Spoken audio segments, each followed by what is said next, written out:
Okay, so today's lesson, we're starting this new topic on angles. Yesterday we looked at turns, and now we have angles.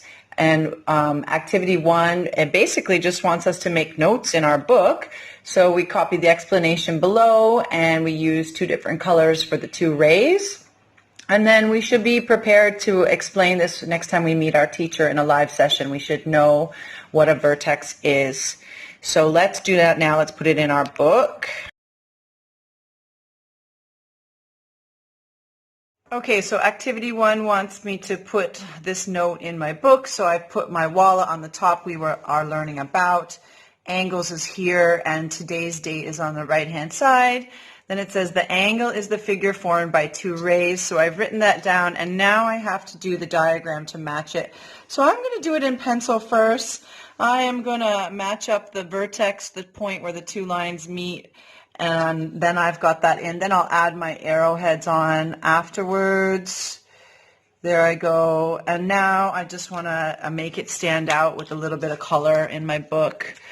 And so I'm just lining up the ruler just under the line that's already there, so that when I touch my marker to it, it will be exactly on the line that's there. And I'll do the same thing with this one here, so that my notes look good in my book, just underneath that line.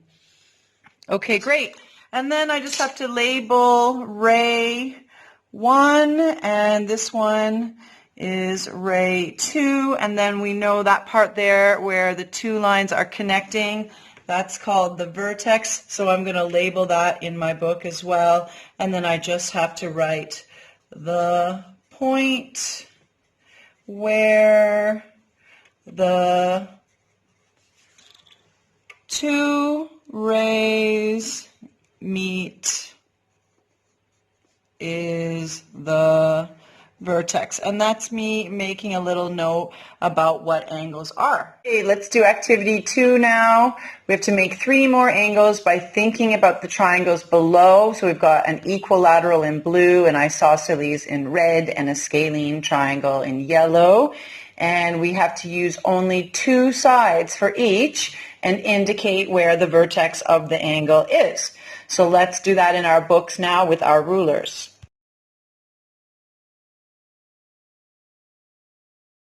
Okay, in activity 2, I have to use the type of triangle that's there. So I see an equilateral triangle, but I only need to use 2 sides of it. So there's one side, and there is a second side, and I have to indicate where the vertex is. Okay, no problem. I know the vertex is where the 2 lines meet, so right there is the vertex. So that's how I do that. And then I see an isosceles type of triangle. So I am going to put an isosceles triangle in, and I will choose to use, it goes like that. And the other line that I need is here, kind of up on an angle. So I'm going to use those 2 lines. And then my vertex is here. And then there's one more type of triangle that you need to do, the scalene triangle. And if you can figure out 2 lines of the scalene triangle and indicate where the vertex is, you will have completed activity 2.